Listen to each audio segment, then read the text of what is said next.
Industry किस तरह से प्रोसेसिंग होती है।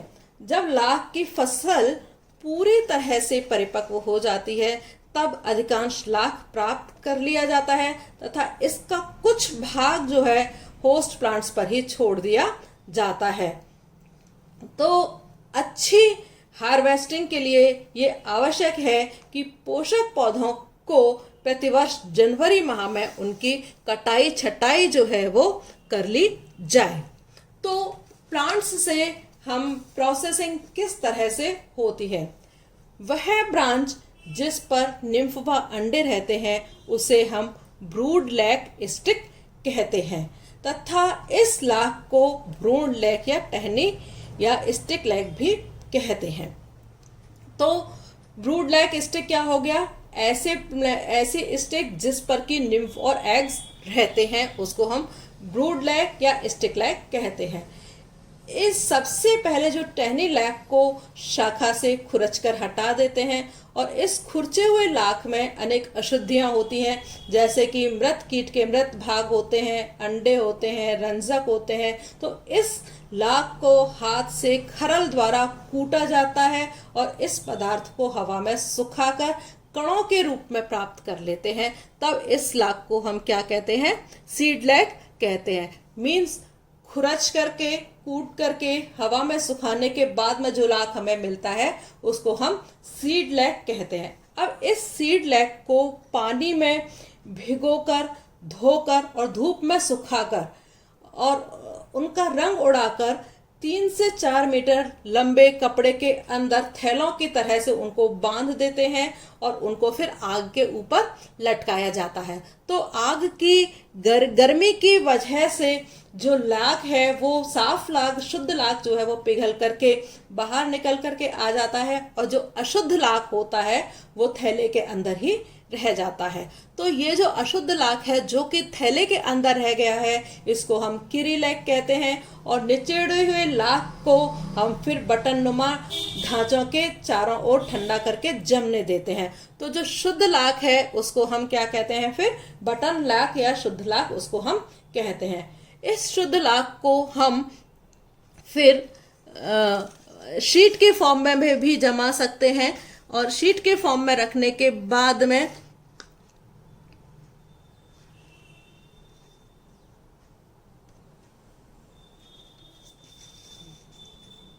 शीट के फॉर्म में भी रख सकते हैं। तो ऐसे लाख को हम शीट लाख कहते हैं। तो इस लाख के पत्तर को जब हम खोलते हैं तब सफेद या नारंगी लाख कहा जाता है, इसे शेल लैक कहते हैं। वास्तव में शेल लैक लाख को पहले येलो आर्सेनिक घोल के साथ में एक निश्चित मात्रा में उबालने से बनता है और शेल लैक जो है लाख का सबसे शुद्धतम रूप होता है। लाख की किस्म पोषक पौधे के ऊपर निर्भर करती है। कुसुमी लैक सर्वश्रेष्ठ लाख माना जाता है, जबकि ढाक का लाख जो है वो सबसे सस्ता होता है और निम्न स्तर का होता है। लाख की किस्म और रंग पोषक पौधे में उपस्थित गोंद और रेजिन्स के ऊपर निर्भर करते हैं। Now chemical composition of lac. क्या केमिकल कंपोजिशन है लाख के? एक केमिकल कंपोजिशंस आप लोग याद कर लेना क्योंकि एग्जाम में अक्सर पूछ लिया जाता है। लाख एक कॉम्प्लेक्स सब्सटेंस है जिसमें काफी मात्रा में रेजिन, शर्करा, पानी और अन्य क्षारीय पदार्थ पाए जाते हैं। विभिन्न अवयवों का प्रतिशत जो है, रेजिन इसमें 68 से लेकर के 90% तक होता है, रंजक 2 से लेकर के 10% तक होते हैं, मोम 6% पाया जाता है, एल्बुमिन पदार्थ जो है वो 5 से 10% तक होते हैं, खनिज पदार्थ 3 से 7% तक पाया जाता है और पानी इनके अंदर 3% तक होता है। Now properties of lac. क्या कैरेक्टरिस्टिक्स है प्रॉपर लैक की?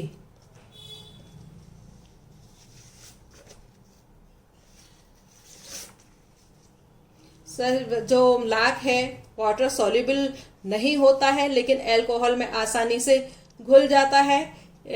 हीट के लिए इंसुलेटिंग होता है, गर्म करने पर लाख आसानी से आग पकड़ लेता है। लाख में चिपकने का, एडहेशन का गुण पाया जाता है। लाख को जब अल्कोहल में मिलाया जाता है तो इसमें बाइंडिंग कैरेक्टर्स आ जाते हैं और लाख को कमजोर क्षार जैसे कि अमोनिया में भी ये घुलनशील होता है और लाख जो है वो ताप का कुचालक होता है।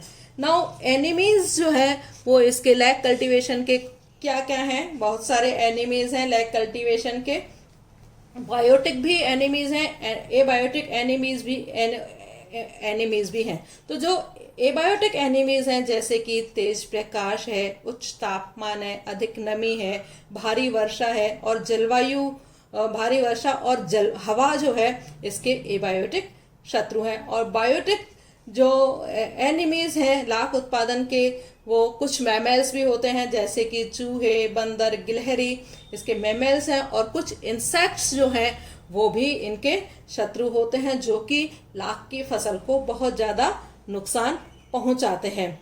कुछ पैरासाइट्स जो है लाख कीट की जो 8 जातियों के जो कैल्सिडॉइड पैरासाइट हैं काफ़ी सारे हैं, मैं कुछ नाम बता रही हूँ जैसे कि टेकार्डियोफेगस, टेकार्डी यूपेलमस, टेकार्डी कोकोफेगस शिरची, ये इनके प्रीडेटर हैं, पैरासाइट्स हैं जो कि लाख की फसल को नष्ट करने का काम करते हैं। और कुछ परभक्षी हैं जैसे कि जो कि फसल को बहुत हानिकारक पहुंचाते हैं। मेनली 2 परभक्षी हैं, सब एक तो है यूब्लेमा और अमेबिलिस मूर और दूसरा है परभक्षी होलोसेरा पल्वेरिया मेयर। ये परभक्षी हैं जो कि लाख की फसल को नुकसान पहुंचाते हैं।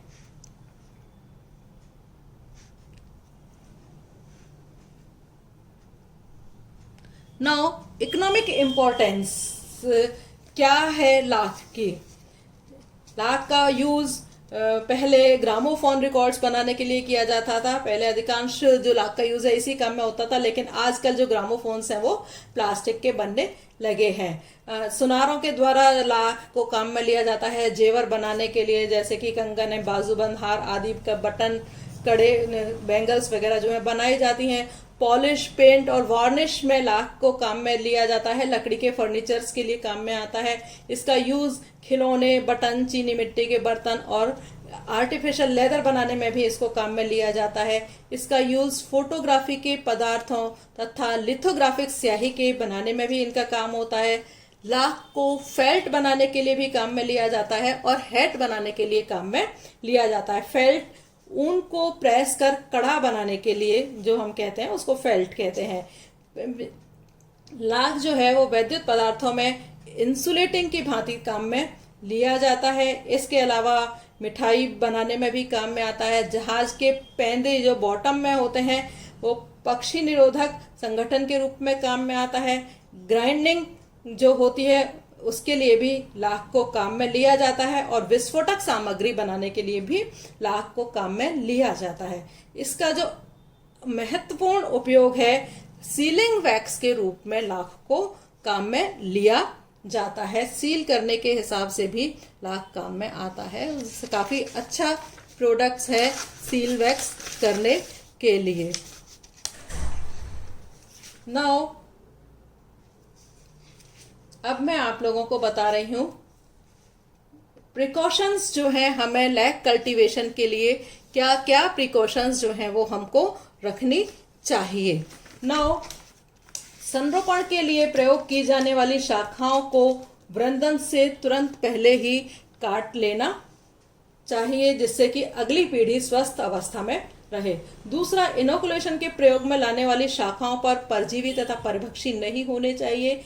तीसरा, जो सावधानी हमें रखनी चाहिए कि इनोकुलेशन के लिए बांधी जाने वाली जो शाखाएं हैं वो इनोकुलेटेड वृक्ष से अधिकतम 20 दिन के भीतर ही अलग कर देनी चाहिए। जो होस्ट प्लांट्स पर स्वार्मिंग के लिए छोड़ा गया है वो लाख अक्टूबर से नवंबर तक हटा देना चाहिए और भ्रूण लाख को वृंदन के पश्चात परजीवी व परभक्षियों सहित जला देना चाहिए। वृक्षों से छुड़ाया गया लाख लगे पेड़ों से दूर रखना चाहिए। लाख को शाखाओं से छुड़ाने से पहले इसका फ्यूमिगेशन करना और इसको पानी में डुबो लेना चाहिए।